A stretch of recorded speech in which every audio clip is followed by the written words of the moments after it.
నీతోనే అన్ని పార్ట్ 10. కమల్ అని చిన్నగా షివరవుతుంటే ఆమె లిప్స్ని అందుకుంటాడు కమల్. నిధి కూడా అతని జుట్టులోకి వేళ్లు పోనించి కమల్కి సహకరిస్తుంది. కమల్ ఇంకొంచెం ముద్దులోని గాఢతని పెంచుతూ సోఫా దగ్గరకు తీసుకువెళ్తాడు నిధిని.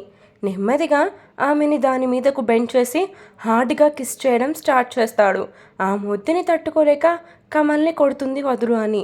కమల్ మాత్రం కంట్రోల్ కాలేక బైట్ చేసి వదిలేస్తాడు. నిధి ఫేస్ ఎర్రగా మారిపోతుంది అతను చేసిన పనికి. కమల్ని కోపంగా చూసి లేస్తుంటే సారీ బేబీ అంటూ ఆమెని సైడ్కి పడుకోబెట్టి ఆ సోఫాలోనే తనతో పాటు సైడ్కి పడుకుంటాడు. ఆమె మొహం మొత్తం ముద్దులు పెట్టి ఎర్రగా కందిన లిప్స్ని వేళ్లతో తడుముతూ సారీ కంట్రోల్ లేకపోయా అంటూ ఆమె నడుము మీద చెయ్యి వేస్తాడు. నిధి అలిగినట్టు మొహం పెట్టి అతన్ని హక్ చేసుకుంది. కోపం పోయిందా బంగారం అంటూ లిప్స్ మీద చిన్న పెక్కిస్తాడు. అని చిన్నగా చెప్పింది నిధి. నిధి ఇంకొక కిస్ ఇవ్వవే అంటాడు. నేను ఈసారి హార్డ్గా కిస్ చేయను అని చెప్తాడు కమల్. సరే అని కమల్కి సహకరిస్తుంది. ముద్దులతో మొదలైన వారి ప్రేమ ఇంకొంచెం ముందుకు వెళ్ళి ఇద్దరూ పూర్తిగా ఏకమయ్యే వరకు వెళ్తుంది. ఆమె మెడవంపుల్లో కిస్ చేస్తూ ఆమె నడుము మీటుతూ కొంచెంగా అడ్వాన్స్ అవుతూ తనని పూర్తిగా ఆక్రమిస్తుంటే నిధి కూడా ఏం మాట్లాడలేకపోతుంది. కమల్ ఏం చేస్తున్నా అడ్డు చెప్పలేకుండా అయింది నిధి సిచ్యువేషన్. నిధి కూడా అడ్డు చెప్పకపోయేసరికి కమల్ ఇంకా ముందుకు వెళ్ళిపోతాడు. అలా ఇద్దరు పెళ్లి కాకముందే ఒకటి అవుతారు. నిధి గుండెల మీద వాలిపోయి కళ్ళు మూసుకుంటాడు కమల్. నిధి ఇంకా అతని మత్తులోనే ఉంటూ వెన్ను నిమురుతూ కళ్ళు మూసుకుంది.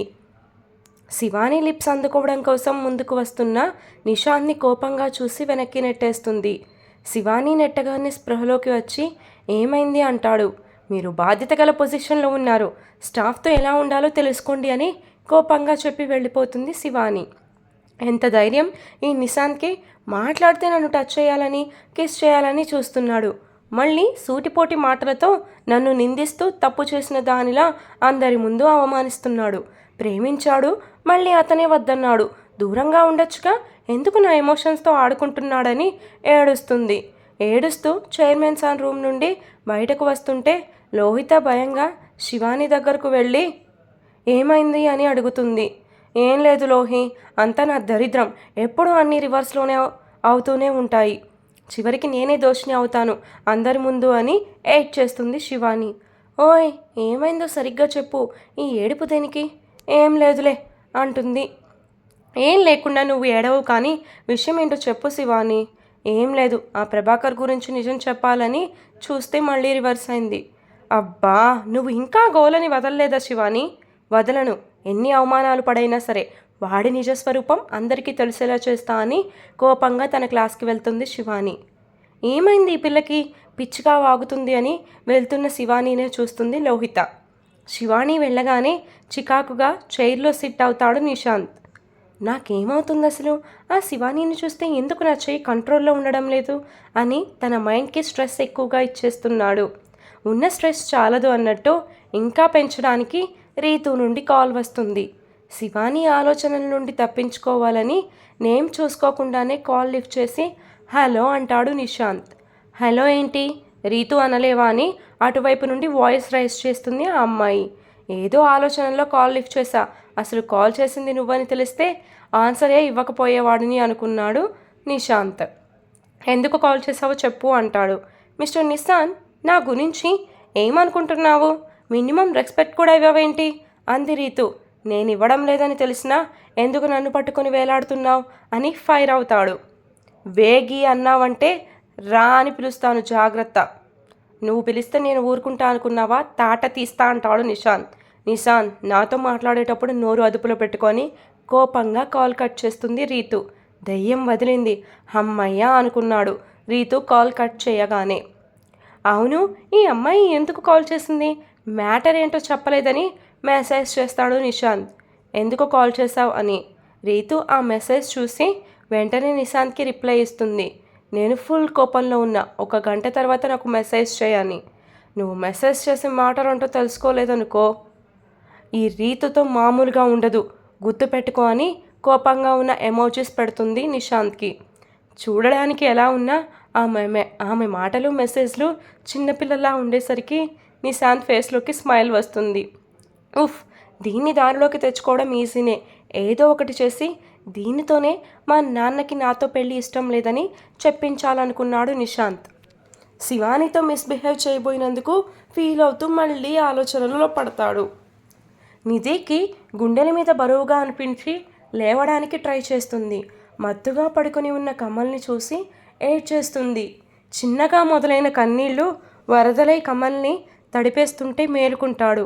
చిన్నగా కళ్ళు తెరిచి ఏమైందే అని కన్నీళ్లు తుడుస్తాడు నిధివి కమల్. అంతా అయిపోయింది కమల్, మనిద్దరం పెళ్లికి ముందే తొందరపడ్డామని ఏడుస్తుంది. అబ్బా అయితే ఏమైంది, ఇప్పుడు ఇవన్నీ కామన్. నీ బర్త్డే రోజు మనం ఒకటయ్యాం, ఇదొక స్వీట్ మెమరీగా గుర్తుంచుకునిది. పిచ్చి ఆలోచనలు చెయ్యకు అంటూ బుగ్గని నిమురుతాడు. కమల్ ముందు లే నా మీద నుండి. అతను లేవగానే డ్రెస్ సర్చ్ చేసుకుని మళ్ళీ ఏడుస్తుంది నిధి. ఏడిస్తే జరిగింది మారదుగా, ఎందుకే ఈ ఏడుపు అంటాడు కమల్. మా డాడ్ గురించి నీకు తెలియదు కమల్, మమ్మల్ని చాలా స్ట్రిక్ట్గా పెంచారు. నేను ఇలా నీతో హోటల్లో ఉండడం తెలిస్తే అసలు ఊరుకోరు అని బోరున విలపిస్తుంది. నిధి, ఈరోజు నీ బర్త్డే, నువ్వు ఏడుస్తుంటే నా మీద నాకే కోపం వస్తుంది. కమల్ నాకు భయంగా ఉంది, నేను మన ఇద్దరి మధ్య ఏం జరిగిందో అన్నయ్యకి చెప్తాను అంటుంది నిధి. నో అని పెద్దగా అరుస్తాడు కమల్. ఎందుకు కమల్ అరుస్తున్నావు? అన్నయ్యకి చెప్తే ఏమైంది? నా మనసులో భారం కొంచెమైనా తగ్గుతుంది చెప్పుకుంటే. భారం తగ్గడం కాదు, నిన్నింట్లో బంధించి వేరే సంబంధం చూసి పెళ్లి చేస్తాడు. నిధి, నేను మీలా డబ్బు ఉన్నవాడిని కాదు, మిడిల్ క్లాస్ లైఫ్. నేను కావాలని నిన్ను టాప్ చేసి ఇలా చేశా అని నీకు మాయమాటలు చెప్పి వేరే పెళ్లి చేస్తారు, నన్నేమో చంపేస్తారు. ప్లీజ్ అలా మాత్రం చేయొద్దు అన్నాడు కమల్. అయ్యో కమల్, మా ఫ్యామిలీ అలాంటిది కాదు, మా అమ్మ కూడా లేనింటి ఆవిడే. నిధి, కూతుర్ని గొప్పింటికి ఇచ్చి కోడల్ని లేనింటి నుండి తెచ్చుకుంటారు. పుట్టగానే మహారాణిలా పెంచిన నిన్ను నాలాంటి వాడికి ఎలా ఇస్తారనుకున్నావు? మీ అన్నయ్యకి ఈ విషయం చెప్పు, కానీ ఇప్పుడు కాదు. అసలు నువ్వు లవ్ చేస్తున్నా అంటే మీ అన్నయ్య ఫీలింగ్స్ ఏంటో తెలుసుకొని అప్పుడు చెప్పు అంటాడు కమల్. కమల్ చెప్పింది కూడా నిజమే అనిపించి కళ్ళు తుడుచుకుంది. ఈ మాత్రం దానికి ఏడవాలా పిచ్చిదానా అని గుండెలకి హత్తుకొని కేక్ దగ్గరకు తీసుకువెళ్తాడు. నైఫ్ ఇచ్చి కట్ చేయమని చెప్తాడు. కేక్ కట్ చేసి పీస్ తీసుకొని కమల్కి తినిపించి బుగ్గ మీద రాస్తుంది. అబ్బా పింపుల్స్ వస్తాయే అంటాడు కమల్. అబ్బో అని మళ్ళీ రాస్తుంది నిధి.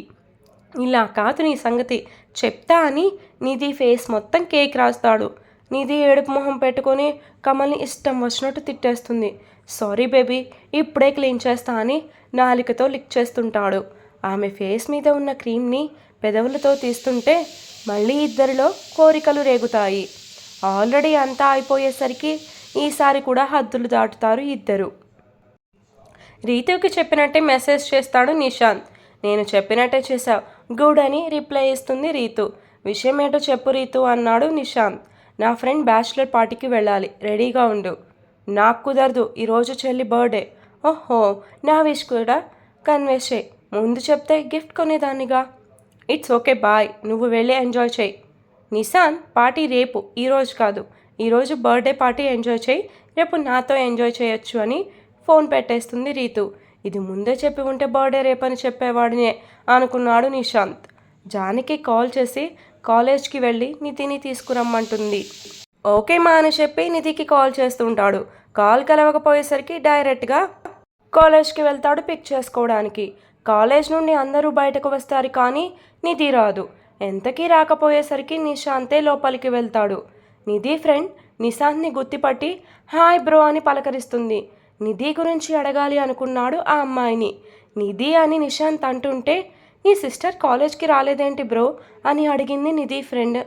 వాట్, కాలేజ్కి రాలేదా అనుకున్నాడు మనసులో నిశాంత్. నిన్నే బ్రో. ఏం లేదు, బర్త్డే కదా. బర్త్డే అప్పుడే కాలేజ్కి రావాలి, ఇది లాస్ట్ బర్త్డే, కాలేజ్లో మాతో టైం స్పెండ్ చేయకుండా కాలేజ్ డుమ్మా కొట్టేసిందని నిధి ఫ్రెండ్ అప్సెట్ అవుతుంది. ఓకే సిస్ బాయ్, నేను వెళ్ళాలి అని నిశాంత్ కాలేజ్ నుండి రిటర్న్ అవుతూ నిధికి కాల్ చేస్తాడు. నిధి ఫోన్ రింగ్ అయినా ఎవరూ లిఫ్ట్ చేయరు. మామ్ అడిగితే ఏం చెప్పాలి? నిధి ఏమైపోయింది? ఏ ప్రాబ్లం రాలేదు కదా తనకి, కాలేజ్కి వెళ్లకుండా ఎక్కడికి వెళ్ళిందా అని ఆలోచిస్తూ ఇంటికి వెళ్తాడు. హాల్లో వారి కోసమే ఎదురు చూస్తున్న జానకి గారు నిశాంత్ని చూడగానే నిధి ఎక్కడా అని అడుగుతాడు. ఆమెకి ఏం చెప్పాలో తెలియక కోపంగా రూమ్కి వెళ్ళిపోతాడు నిశాంత్. శివాని రేపటి క్లాస్ చెప్పడానికి ప్రిపేర్ అవుతుంటే శాంతి వచ్చి మీ నాన్న పిలుస్తున్నారు రా అని చెప్తుంది. దేనికమ్మా అని అడిగింది శివాని. ఏమో నాకు కూడా తెలియదు, ఎవరో వస్తే మాట్లాడుతున్నారు, బహుశా ఆయనకి నిన్ను చూపిస్తారేమో కూతురు అని. సరే పదమ్మా అని సోమయ్య దగ్గరకు వెళ్ళింది శాంతి శివాని. సోమయ్య ఎదురుగా ఉన్న వ్యక్తిని చూసి నమస్కారం చేస్తుంది. నమస్కారం పాప, చాలా చక్కగా ఉన్నావని మెచ్చుకుంటాడు అతను. శాంతి, ఈయన ఎవరో చెప్పలేదుగా, పుల్లయ్య గారు, పెళ్లి సంబంధాలు చూస్తారు, మన శివానికి మ్యాచెస్ చూడమని చెప్పాను అంటాడు సోమయ్య. బావతో పెళ్లి క్యాన్సిల్ చేసేసరికి వేరే వాళ్ళకి ఇచ్చి చేయాలి అనుకున్నారా నాన్న? ఎవరిని చేసుకున్నా మోసం చేసినట్టేగా అనుకుంది మనసులో శివాని. కుటుంబంలో మంచి సంబంధం ఉంచుకొని బయట వెతకడం అవసరమా అని కోపంగా ఉంది శాంతి. బయట వాళ్ళ ముందు ఆ విషయం మాట్లాడడం ఎందుకని శాంతి మౌనంగా ఉంది. శివానీని చూశాక మీరు లోపలికి వెళ్ళండి అని చెప్పారు పుల్లయ్య. శివాని వెనుకనే శాంతి వెళ్ళింది. అమ్మ ఏంటమ్మా ఇది, నాకు పెళ్లి చేసుకోవడం ఇష్టం లేదు అంది శివాని. పిచ్చిగా మాట్లాడుకు, పెళ్లి చేసుకోకుండా జీవితాంతం ఇలానే ఉంటావా అని కోపగించుకుంటుంది. ఇప్పటికే అమ్మా నాన్నని చాలా బాధ పెట్టా, ఇంకా బాధ పెట్టడం ఇష్టం లేక సైలెంట్ అయింది శివాని. సోమయ్య గారు, మీ అమ్మాయికి కట్నం ఎంత చేస్తారో చెప్తే దాన్ని బట్టి సంబంధాలు చూస్తానని చెప్పారు పుల్లయ్య. సోమయ్య తన స్తోమత గురించి చెప్పి ఎంత ఇవ్వాలి అనుకున్నాడో చెప్తాడు. మీకు తగిన సంబంధం ఒక నెల రోజుల్లో వెతికి తెస్తా అని కొంత డబ్బులు తీసుకొని వెళ్తాడు పుల్లయ్య. నైట్ 7. నిధికి బాగా అలసటగా ఉండడంతో మత్తుగా నిద్రపోతుంది. బేబీల్నే, ఎంతసేపు ఇలా ఉంటావు, ఇంటి దగ్గర మీ పేరెంట్స్ ఎదురు చూస్తారు అని చెప్తాడు కమల్. డోంట్ డిస్టర్బ్ కమల్, నేను బాగా అలసిపోయాను, కాలేజ్ టైం అయ్యేలోపు వెళ్ళొచ్చులే, విసిగించకు అంటుంది. నిధి, కాలేజ్ టైం దాటి 2 hours అయ్యింది. ఏంటి అని ఉలిక్కిపడి లేస్తుంది నిధి. టైం 7 అయింది నిధి, ఇంటికి వెళ్దాం, లేచి డ్రెస్ వేసుకో అన్నాడు కమల్. ఇంటి దగ్గర కంగారు పడుతుందేమో మా అమ్మ అని భయంగా డ్రెస్ వేసుకుంటుంది నిధి. అంతా నీ వల్లే కమల్, ఒక్కసారి చాలదు అన్నట్టు కేక్ కట్ చేశాక కూడా మళ్ళీ స్టార్ట్ చేసావని కమల్ని ఇష్టం వచ్చినట్టు తిట్టేస్తుంది. నువ్వు నిద్రపోయి నన్నంటావేంటి నిధి, ఏమన్నా భరించాలే, నేనేగా స్టెప్ తీసుకుంది అని నిధి చెయ్యి పట్టుకొని హోటల్ బిల్ పే చేసి బయటకు వస్తాడు. త్వరగా ఇంటి దగ్గర డ్రాప్ చేయి అని తరుముతుంది కమల్ని. 30 minutesలో నిధి ఇంటికి కొంచెం దూరంలో బైక్ ఆపుతాడు. బాయ్, రేపు మీట్ అవుదాం అని వెళ్తుంటే ఆమె చెయ్యి పట్టుకొని లాగి బుగ్గ మీద ముద్దు పెట్టి లవ్ యూ బేబీ అంటాడు. కమల్ని చిన్నగా స్లాప్ చేసి అయిన లేట్ చాలదా, ఇంకా లేట్ చేస్తున్నావని కోపంగా వెళ్ళిపోతుంది. జానకి గారు హాల్లోనే ఉండేసరికి కంగారుగా అమ్మా అంటుంది. నిధి, టైం ఎంతైందో చూసావుగా, ఇప్పటి వరకు ఎక్కడ ఉన్నావు? అన్నయ్యని పంపాను నీ కోసం కాలేజ్కి. అన్నయ్య నా కోసం కాలేజ్కి వెళ్ళాడా? ఈ పాటికి అన్నయ్యకి తెలిసిపోయే ఉంటుంది నేను కాలేజ్కి వెళ్ళలేదని. ఇప్పుడు ఎలా అని టెన్షన్ పడుతుంది నిధి. నిధి వాయిస్ వినిపించగానే నిశాంత్ ఆమెని గమనిస్తూ ఉంటాడు. టెన్షన్తో చేతులని తడుముకుంటుంది. జానకి గారు నిధిని చూసి ఏమైందే, దేనికి ఆ కంగారు అని అనుమానంగా చూసింది. నిధి ఎంతసేపు అయింది వచ్చి అంటూ నిశాంత్ ఏం తెలియనట్టు వాళ్ళ ముందుకు వస్తాడు. ఇప్పుడే అన్నయ్య అంది కంగారుగా. సారీరా, అమ్మ నిన్ను కాలేజ్ నుండి పిక్ చేసుకుని రమ్మంది, నేను మర్చిపోయా అన్నాడు నిశాంత్. అన్నయ్య కాలేజ్కి రాలేదా అని రిలాక్స్ అయ్యి పర్లేదులే అన్నయ్య అని స్మైల్ చేస్తుంది. సరే వెళ్ళి ఫ్రెష్ అయ్యిరా, డాడ్ వచ్చాక డిన్నర్కి బయటకు వెళ్దామంటాడు. ఓకే అన్నయ్య అని నిధి వెళ్ళిపోతుంది. జానకి నిశాంత్ని కోపంగా చూసి చెల్లి మీద బాధ్యత లేదా అని అరిచింది. మామ్ సారీ అని హక్ చేసుకుంటాడు. నన్ను హక్ చేసుకుని భలే ఐస్ చేస్తావురా నువ్వు. రీతు నచ్చిందా నీకు? అమ్మ ప్లీజ్, ఆ అమ్మాయి గురించి అడక్కు, నాకు ఇష్టం లేదని చెప్పానుగా అంటాడు. రేయ్, నాకు మాత్రం బాగా నచ్చిందిరా తను. నువ్వెప్పుడు కలిసావంటాడు నిశాంత్. మొన్న కలిశాను ఫంక్షన్లో, ఎంత బాగుందో ఆ అమ్మాయి. తను బాగుంటే సరిపోతుందా? డ్రెస్సింగ్ అంటాడు. డ్రెస్సింగ్ది ఏముందిరా, ఎంత మంచిగా మాట్లాడిందో అని చెప్తుంది. ఆంటీ లంచ్ చేశారా, మీకు ప్లేట్లో పెట్టి తీసుకురానా అని సొంత మనిషిలా కలిసిపోయింది. అమ్మ ముందు నాటకాలు ఆడుతుంది, నా ముందేమో యాటిట్యూడ్ చూపిస్తుందా అనుకున్నాడు నిశాంత్. చెప్తానే నీ పని అనుకున్నాడు మనసులో. పుల్లయ్య వెళ్ళగానే శాంతి సోమయ్య గారి మీద అరిచేస్తుంది. ఏంటండి చుట్టాల సంబంధం ఉంచుకొని బయట వెతుక్కోవడం అవసరమా అని.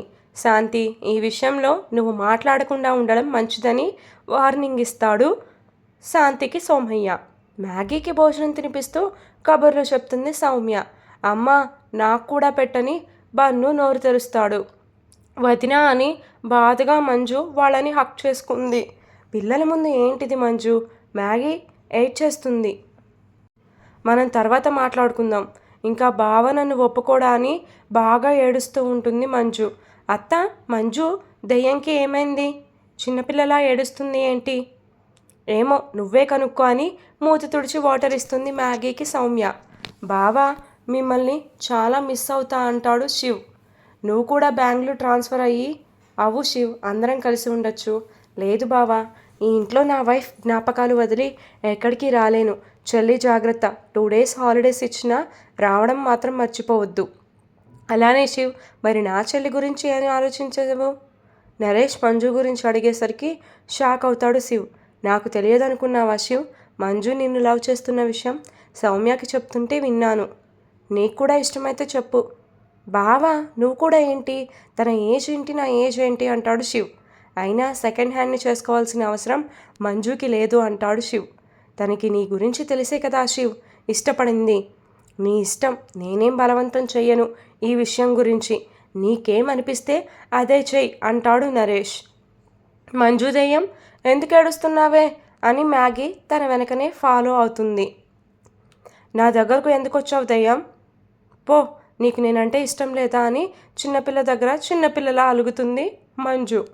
పిన్ని, నాకు నువ్వంటే ఇష్టమే, సరదాగా నిన్ను ఏడిపిస్తా. అయితే పర్మనెంట్గా మీ ఇంట్లో ఉండిపోనా అంటుంది మంజు. నీ ఇష్టం మంజు దెయ్యం అని హక్ చేసుకుంది మ్యాగీ. నేను మీ ఇంట్లో ఉండాలి అంటే మీ డాడ్ పర్మిషన్ కావాలి అంటుంది. వెళ్ళి మీ డాడ్కి చెప్పు మంజు పిన్ని అంటే ఇష్టం, మనం ఇక్కడే ఉంచుకుందాం అని. ఉంటా అన్నావుగా మా ఇంట్లోనే, మళ్ళీ చెప్పడం ఎందుకు అంటుంది మ్యాగీ. రేపు సౌమ్య వదిన వాళ్ళు బెంగళూరు వెళ్ళిపోతున్నారు. నేను కూడా వెళ్ళిపోతా. మీ డాడ్ వద్దంటే అందుకే అడగమంటున్నా అంది. సౌమ్య, అత్త, నరేష్, మామ, బన్నుబావ వెళ్ళిపోతున్నారా అని ఏడుస్తూ శివ్ దగ్గరకు వెళ్తుంది మ్యాగీ. ఈరోజు ఎపిసోడ్ ఇంతతో కంప్లీట్ అయిపోయిందండి. For more updates do follow me. వ్యాగీ వచ్చేసి మ్యాగీ ఒప్పిస్తుందంటారా శివ్ని మంజుని ఇంట్లో ఉంచుకోవడానికి. నిధి కాలేజ్కి వెళ్ళలేదని నిశాంత్ ఎందుకో క్వశ్చన్ చేయలేదంటారు. ఏం ప్లాన్ వేసుకుంటాడో మీరు ఏమైనా గెస్ట్ చేయండి. For more updates do follow me. Story అయితే కంటిన్యూస్ అండి.